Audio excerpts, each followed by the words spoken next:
تو وہ آئے ہیں, وہ اسلحے کے ساتھ آ رہے ہیں, آپ ان کو سیٹل کروا رہے ہیں, اور وہ آپ کی شرائط پہ نہیں آ رہے تھے. وہ یہی کہہ رہے تھے کہ ہم اپنی شرائط پہ آئیں گے, اور انہوں نے یہ بھی بات ان کو کہی تھی کہ جن جن سے ہم نے اپنا بدلہ لینا ہم ان سے بدلہ لیں گے بھی, اور وہ بدلہ لے رہے ہیں. وہ پولیس والوں کے اوپر ان کے اٹیک جو ہیں وہ چل رہے ہیں. یہی صورتحال ہم نے دیکھی تھی 2013 کے الیکشن کے دوران کہ آپ کی جو لبرل فورسز تھی خیبر پختونخوا کے اندر, وہ انتخابی کیمپین نہیں چلا سکی تھی. ANP کے اوپر حملے ہو رہے ہوتے تھے, پیپلز پارٹی کے اوپر حملے ہو رہے تھے. آج یہ کہہ رہے ہیں کہ ہم نے اسمبلی تحلیل کرنی ہے, اور اس کے بعد نشانہ پھر وہی پارٹیاں بننی ہوں گی. اور یہ جو طالبان کے ہمدرد جماعت ہے اس کو کوئی کچھ نہیں کہتا, اور وہ خود وزیر اعظم سابق بھی کہہ چکے ہیں کہ ہم تو ان کے ساتھ ہوتے ہیں, ہمارے اوپر کیوں حملے ہو رہے تھے, ابھی تک ہوئے نہیں ہیں. دیکھیں, ایک تو ہم نے جو خیبر پختونخوا کے لوگوں کے بارے میں مشہور کر دی بات, جنگجو ہیں, وہ لڑائی میں رہنا چاہتے ہیں, لڑنا چاہتے ہیں, ایسا بھی نہیں ہے.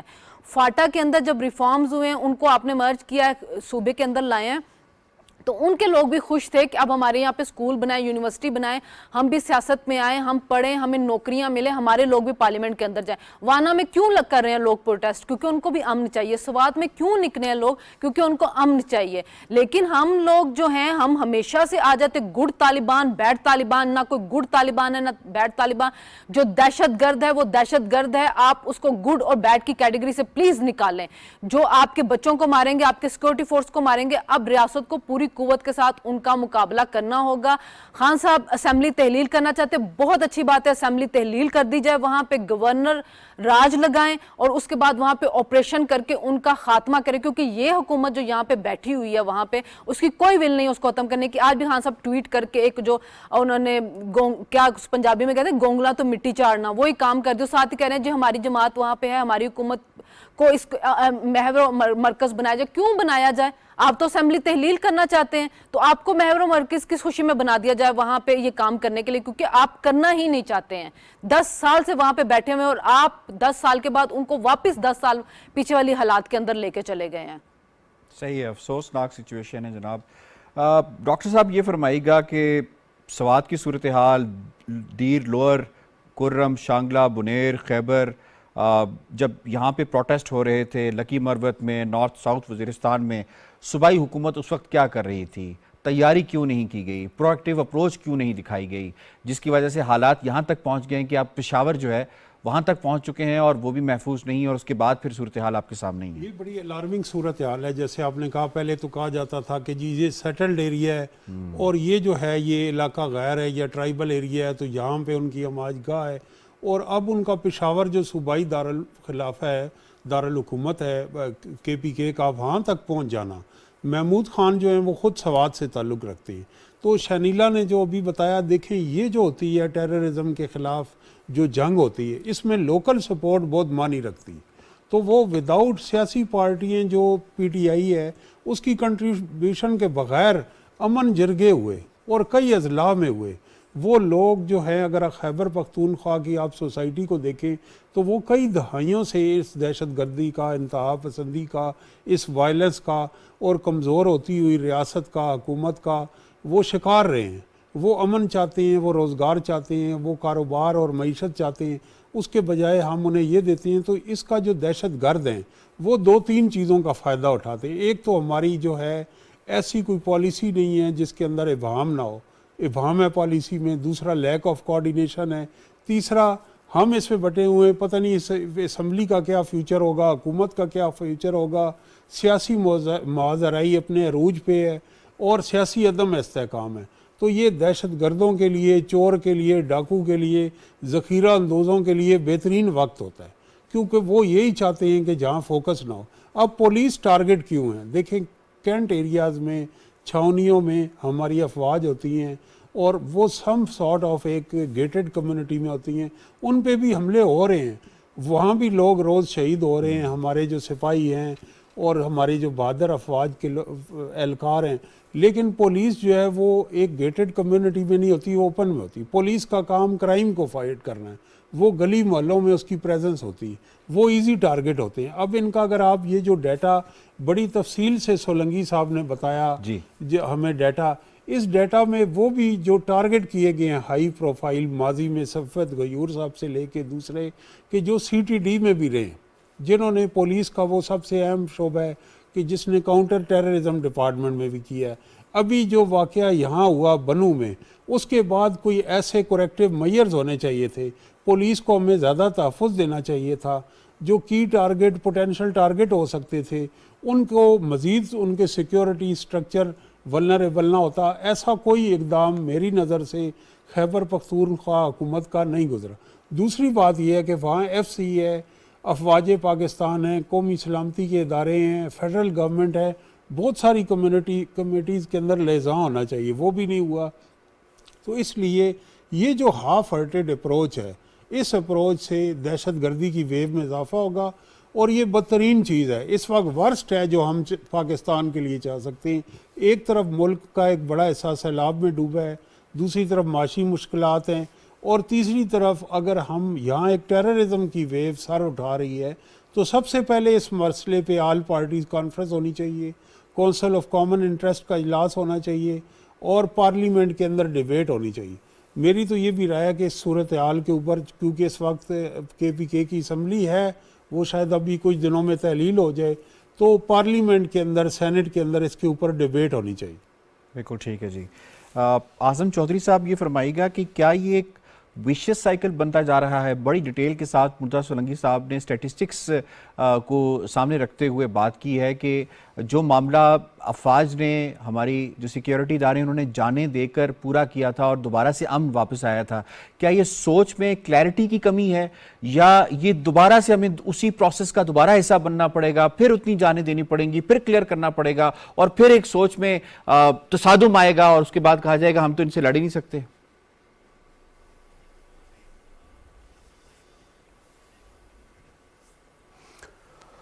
جی، پہلی بات تو یہ ہے کہ دہشت گردی اس کا نہ کوئی مذہب ہے، نہ اس کی قومیت ہے، نہ اس کے کوئی سیاسی اس کے نظریات ہیں. اور اس میں ہم جو اس وقت صورتحال کا شکار ہیں، یہ بڑی دیر سے کام شروع ہوا، اور جس پہ سب سے پہلے آواز اٹھائی کے پی کے اپنے لوگوں نے، سوات کے لوگوں نے، اور انہوں نے پارٹی پالیٹکس اور حکومتوں سے بالاتر ہو کے ان لوگوں نے وہاں پہ اپنا ایک جرگہ کیا منگورا کے اندر، جو آپ کو یاد ہوگا، جس میں بہت بڑی تعداد میں وہاں کے مقامی شہری وہ شامل ہوئے. اس سے تھوڑا اگر ہم پیچھے جائیں، جب مذاکرات چل رہے تھے افغانستان کے اندر، اس وقت جب ڈیڈ لاک آیا تھا، اس وقت ہمارے سامنے خبریں آئی تھی کہ طالبان ویل ایکوپڈ ہیں، اور ان کے پاس جو گیجٹس اور ان کے پاس جو ویپنز ہیں وہ اس وقت پاکستان کی سیکیورٹی فورسز کے پاس بھی نہیں ہیں. اور ان کا مطالبہ یہ تھا کہ ہمیں ایکوپڈ پاکستان میں آنے دیا جائے، اور ساتھ فاٹا کی جو پرانی پوزیشن ہے اس کو بحال کیا جائے. یہ دو شرائط ایسی تھیں جس کو حکومت پاکستان تسلیم نہیں کر سکتی تھی، لہٰذا حکومت نے ان دونوں شرائط کو ماننے سے انکار کیا. لیکن حکومت نے یہ آفر ضرور دی کہ اگر آپ واپس آنا چاہتے ہیں تو جو اسلحہ پاکستان کے اندر استعمال ہوتا ہے آپ اس کے لائسنس بنوا لیں، لیکن انہوں نے وہ بنوانے سے انکار کر دیا. اس کے بعد حیران کن بات یہ ہے کہ وہ جب سرحد کراس کر کے پاکستان کے اندر انٹر ہوئے ہیں، جب وہ سوات میں آئے ہیں، اس وقت سوات کی عوام نے شور مچانا شروع ہوا. ہم نے اس وقت کیوں نہیں روکا؟ ابھی ہم بیٹھ کے یہاں بات کرتے ہیں وفاق کی اور صوبوں کی. ایک بات ذہن میں رکھیں کہ سرحدوں کے اوپر صرف ہماری سیکیورٹی فورسز ہیں جو وہاں پہ شہادتیں جن کی ہو رہی ہیں، جو وہاں پہ طالبان سے لڑ رہے ہیں، جو وہاں پہ قربانیاں دے رہے ہیں، لیکن اس کے ساتھ ایک ول چاہیے حکومت کی، سول حکومت کی سپورٹ چاہیے ان کو. لیکن اس وقت اس پہ ہم نے توجہ نہیں دی، اور وہ یہاں پہ پاکستان میں آئے، ان کی آبادکاری ہوئی، اور وہ آج تو پشاور کے اندر انہوں نے ایک افسوسناک واقعہ کیا، وہ اسلام آباد تک آ گئے تھے جہاں پہ انہوں نے خودکش حملہ کیا. اچھا، اس میں آپ دیکھیں نہ سندھ اس سے بچا ہوا ہے، نہ پنجاب بچا ہوا ہے، نہ بلوچستان بچا ہوا ہے. کے پی کے اور بلوچستان کی جو سرحد ہے وہ پوری جو طالبان ہیں یا جو ٹیررسٹ ہیں وہ ان کے کنٹرول میں ہے. وہ جب مرضی پاکستان کے اندر آتے ہیں، جب مرضی پاکستان سے باہر جاتے ہیں. انہیں وہاں پہ روکنے کی ضرورت ہے، وہاں پہ ویجیلنس کی ضرورت ہے ہمیں. دوسری بات یہ کہ اس کو آج جو واقعہ وہ پیش آیا پشاور کے اندر، ہماری جو پولیس ہے، ہماری پولیس کی ٹیررزم سے کاؤنٹر ٹیررزم کی ٹریننگ نہیں تھی. آپ کو یاد ہوگا جب ماضی میں ہم نے 10-11 سال ٹیررزم ہم نے فیس کی، تو اس میں ایک پولیس کا ایک بنایا گیا ونگ، کاؤنٹر ٹیررزم ڈپارٹمنٹ، ایسے ہی اس کو ٹریننگ کروائی گئی ٹیررسٹ سے نمٹنے کے لیے. اور اس کے ساتھ جتنی ہماری فیڈرل لیول کی سیکیورٹی فورسز ہیں وہ تمام آپس میں کولیبریشن سے ان کے خلاف ایک کاروائی کرتی تھی یا ان کے ساتھ پلاننگ کرتی تھی.